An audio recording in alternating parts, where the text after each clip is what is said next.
pupunta. Isang umaga ay nag-anunsyo ang amang hari.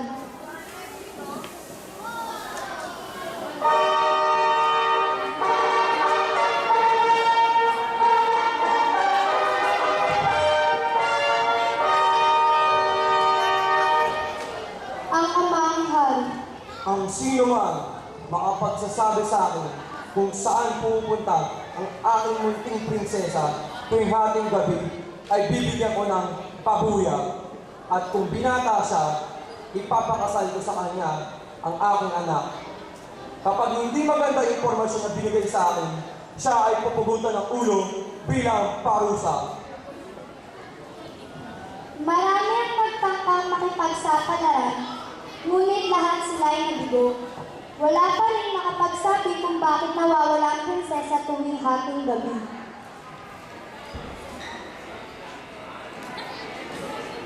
Sa kalagitnaan ng gubat, may isang matandang mangkukulam na nilapitan ng isang binata na malapit sa kanyang puso at nanghihingi ng tulong.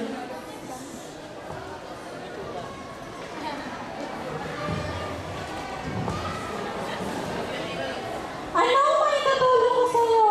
Mukhang matangiyan niyo pa ang kailangan, iho. Opo, maaari mo ba ang magtulungan para malaman ang sikreto ng prinsesa? Aha! Siya pa na ang minimiting nakuha. Hindi bale. Meron akong malaban na pinagit mo sa iyong sarili ay hindi na makikita. Pero, pawala! Kahit ano hindi ka na mahal na prinsesa, ay huwag na huwag mong iinumin.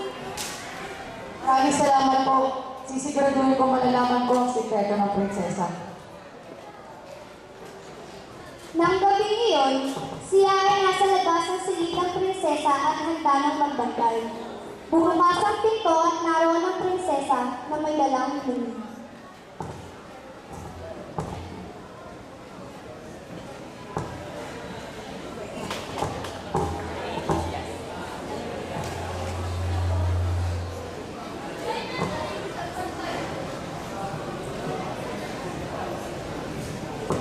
Magising na binata. Kanina ka pa nandyan? Heto, inumin mo. Nangumpawi ang iyong agi. Maraming salamat, magandang prinsesa. Malaki ang may tutulong sa akin nito. Lingid sa kalaman ng prinsesa, hindi ininom ng binata ang binigay niya. Binuhos niya ito sa halaman at agarang itong nalanta. Bago maghating gabi, ay nagkatwari ng tulog ang binata. Narinig niya ang dahan-dahan na paglabas ng prinsesa mula sa silid, patungo sa isang tagong pintuan palabas ng palasyo. Sinuot ng binata ang palabay at sinundan ng prinsesa.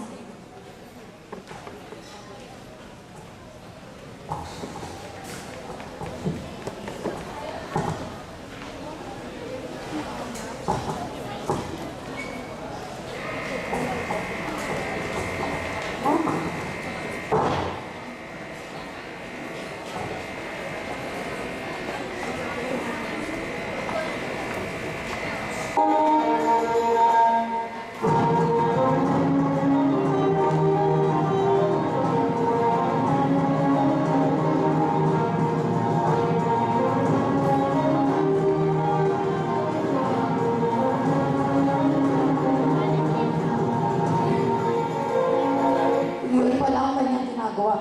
May di ba isayaw siya sa mga gitaran? Isasot ko ang aking maskara at isasayaw ko siya buong magdaman.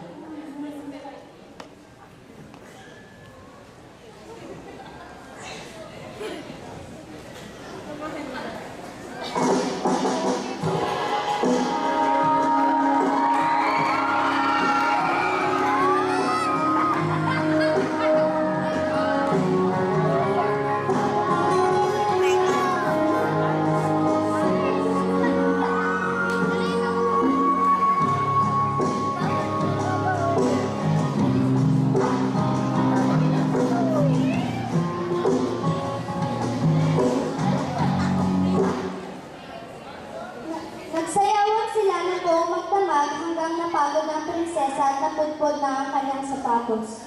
Tinapon ng prinsesa ang kanyang sapatos sa isang tabi dahil ito'y sirata. Agad na kinuha ng binata binata bilang patunay na natuntun niya ang pinupuntahan ng prinsesa.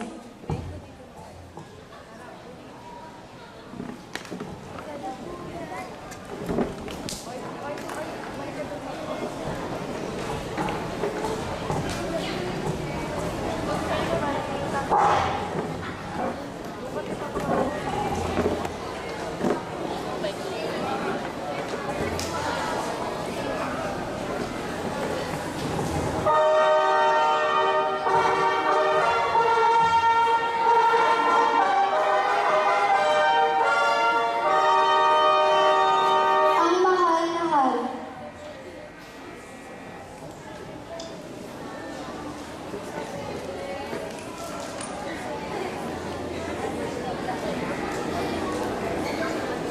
Ginoo, masasabi mo ba sa akin kung saan pupunta ang aking anak tuwing hating gabi? Opo, mahal na hari. Ay ipagsayawan siya sa mga gitanod. Ito ang patunay. Mahal kong anak, pumarito ka at ako'y may sasabihin.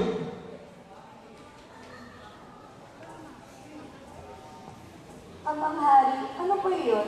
Ikaw nga ba'y nakikipagsayawan sa mga gitanod tuwing hating gabi? Kaya pala wala ka palagi sa iyong silid. Hindi po yan totoo. Ikinalulungkot ko, prinsesa.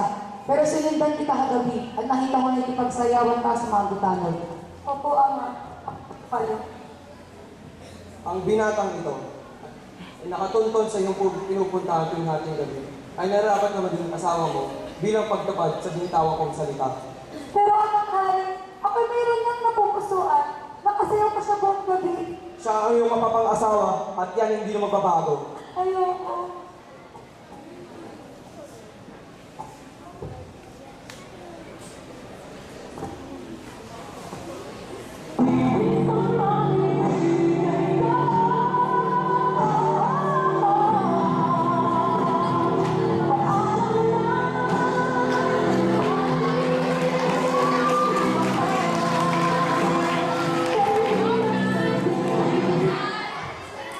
Mahal na prinsesa, ako ba yung nakikilala mo na?